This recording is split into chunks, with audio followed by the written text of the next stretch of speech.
To me, a prolonged fight is something I would see that the Americans are posturing toward.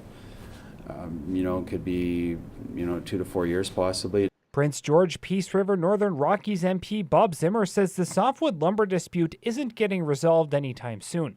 On Monday, the U.S. Commerce Department said they would impose duties of up to 24% on Canadian lumber because they say the Canadian lumber industry is subsidized.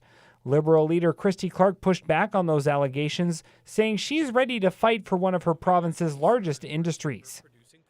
Our action plan on softwood starts with fighting the unfounded claims of the U.S. lumber production lobby and the unwarranted and unfair duties placed on Canadian lumber products.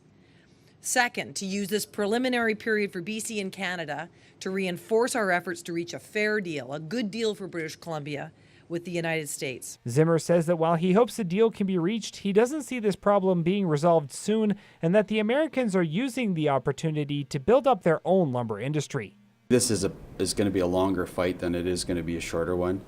Again, the Americans want to build their own industry, and that's going to take some time. So I don't think their game is to solve this quickly, unfortunately, and it's going to be unfortunate for our producers in Canada. This is going to be a longer, drawn-out process. Zimmer says that there will be a massive economic impact to the forestry sector in the Peace region, but there is light at the end of the tunnel. We've won this fight before.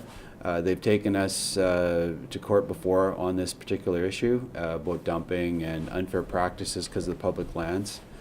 But we have a fair system. We've won in the past. We've won several times in the past, so I think we'll win again.